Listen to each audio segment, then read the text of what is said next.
ज्ञान ही असली शक्ति है। बाघ गंभीर स्वर में, हसस, मैं जंगल का राजा हूँ, बाघ। मेरी शक्ति से सब डर के मारे कांपते हैं। आज मैंने निश्चय किया है कि इस जंगल में ये देखने की जरूरत नहीं है कि कोई कितना बुद्धिमान है, क्योंकि शक्ति ही सब कुछ है। दांत हैं, पंजे हैं, दहाड़ है, और क्या चाहिए।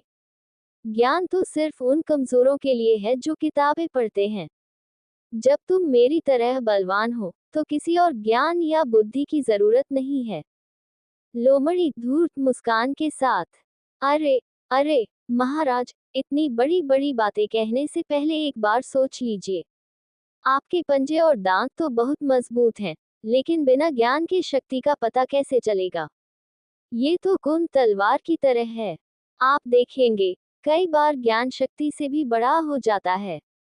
बाघ मुस्कुराते हुए, लोमड़ी, मैंने तुम्हारी चालाकी के कई किस्से सुने हैं, लेकिन क्या तुम ज्ञान से मछली पकड़ सकते हो? क्या तुम ज्ञान से हिरण पकड़ सकते हो?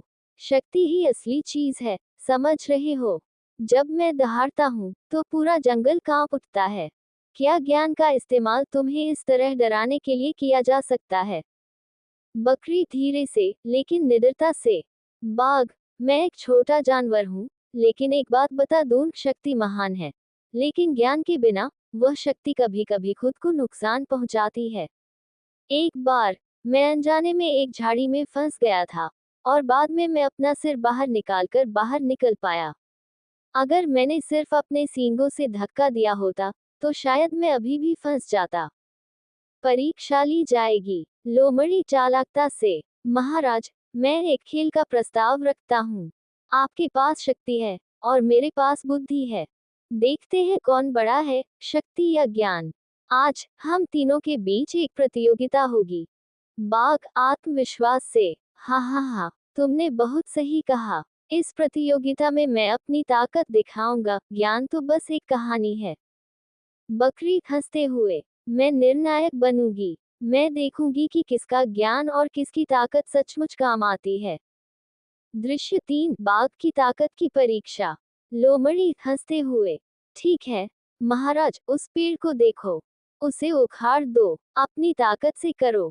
बाघ दहाड़ते हुए और पेड़ पर कूदते हुए, हंस, कोई बात नहीं। बाघ अपने दांतों और पंजों से पेड़ को उखाड़ने की कोशिश करता है। वह काफी देर तक कोशिश करता है, पसीना बहाता है और हौंफता है। आखिरकार पेड़ थोड़ा सा हिलता है, लेकिन पूरा पेड़ नहीं हिलता। बाघ थक जाता है और जमीन पर बैठ जाता है। बाघ हौंफता है, उफ उफ, इतनी ताकत लगाकर भी मैं पूरा पेड़ नहीं उखाड़ सका, लेकिन मैं हार नहीं मानूंगा। ताकत ही असली चीज है, देखते हैं। लोमड़ी का ज्ञान परीक्षण। लोमड़ी एक धूर्त मुस्कान के साथ, अब मेरी बारी है। महाराज, ध्यान दीजिए, पेड़ को हिलाने के लिए ताकत की जरूरत नहीं होती, बस थोड़ी सी बुद्धि की जरूरत होती है। लोमड़ी पेड़ के तने के पास एक गड्ढा खोदती है, फिर एक लंबी बांस की छड़ी लाकर उसमें ठूंस देती है, और छड़ी के भार से वह आसानी से पेड़ को गिरा देती है। लोमड़ी सिर उठाती है, देखा, मैंने अपने दांतों और पंजों का इस्तेमाल नहीं किया, मैंने तो बस ज्ञान और रणनीति का इस्तेमाल किया। बकरी हंसते हुए और ताली बजाते हुए, वाह, बिल्कुल अद्भुत, ज्ञान सचमुच शक्ति से बड़ा है। सीखने का क्षण। बाघ अपनी आंखें नीची करके, शर्मिंदा होकर, आह, कितने समय से मैं सोचता था कि मेरी शक्ति ही असली शक्ति है, लेकिन आज मुझे एहसास हुआ कि ज्ञान के बिना शक्ति अक्सर बेकार होती है। लोमड़ी, तुमने मुझे एक सबक सिखाया। लोमड़ी खुशी से, ये सही है महाराज, शक्ति से सम्मान मिलता है, लेकिन ज्ञान से लोग जीवित रहते हैं, समाज जीवित रहता है, और सभ्यता आगे बढ़ती है। शक्ति एक दिन खत्म हो जाती है, लेकिन ज्ञान हमेशा के लिए रहता है। बकरी गंभीर लेकिन मधुर स्वर में, तो आज से हम सब ने मिलकर सीखा, ज्ञान ही असली शक्ति है। जो ज्ञान प्राप्त करते हैं, वही जीवन में असली विजेता होते हैं।